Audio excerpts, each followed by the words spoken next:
नमस्कार। प्रस्तुत है आज का चिंतन। यह दुनिया दर्पण की तरह है। उसमें प्रायः अपना ही प्रतिबिंब दिखता है।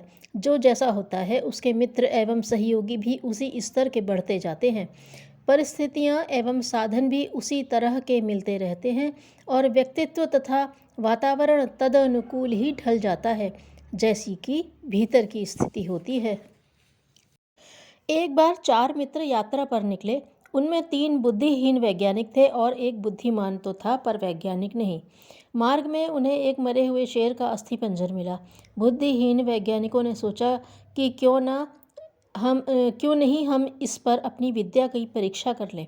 तुरंत एक ने उसका अस्थि एक जगह इकट्ठा किया, दूसरे ने उसमें चर्म, मांस और रक्त संचारित किया तथा तीसरा उसमें प्राण डालने ही वाला था कि चौथे बुद्धिमान ने कहा, अरे अरे, यह आप क्या कर रहे हो?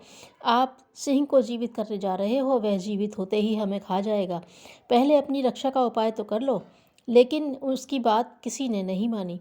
लाचार वह बुद्धिमान व्यक्ति अकेला वृक्ष पर चढ़ गया। उधर तीसरे ने जैसे ही उसमें प्राण डाले, शेर जीवित होकर उन तीनों को खा गया। बुद्धिमान की बात मानने में सदा भलाई रहती है। कहते हैं कि एक बार कलिंग देश का राजा शहद खा रहा था। उसके प्याले में से थोड़ा सा शहद टपक कर जमीन पर गिर पड़ा। उस शहद को चाटने मक्खियाँ आ गईं।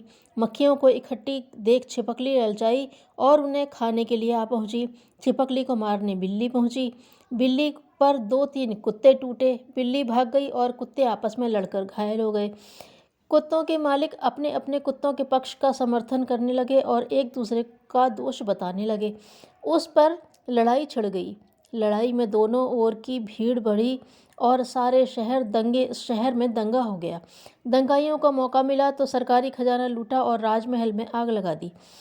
राजा ने इतने बड़े उपद्रव का कारण पूछा तो मंत्री ने जांच कर बताया कि भगवान, आपके द्वारा असावधानी से गिराया गया थोड़ा सा शहद ही इतने बड़े दंगे का कारण बन गया।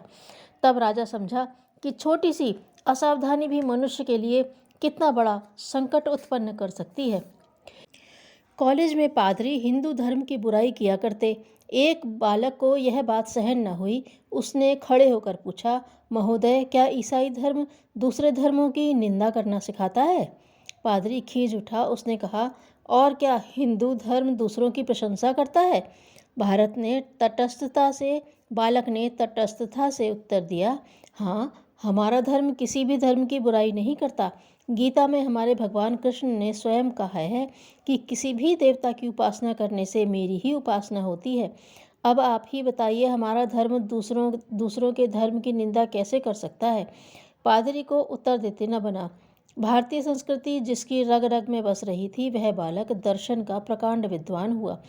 आज हम उन्हें डॉक्टर राधाकृष्णन के नाम से जानते हैं। वे रूस में भारत के प्रथम राजदूत व बाद में भारत के राष्ट्रपति बने। देव संस्कृति का प्रकाश उन्होंने सारे विश्व में फैलाया। लगन और मेहनत के 2 हाथ असंभव को संभव कर दिखाने में सर्वदा समर्थ हैं। पढ़ना सब जानते हैं, पर क्या पढ़ना चाहिए, कोई कोई ही जानता है। अपनी प्रशंसा पर गर्वित होना ही चापलूसी को प्रोत्साहन देना है। धन्यवाद।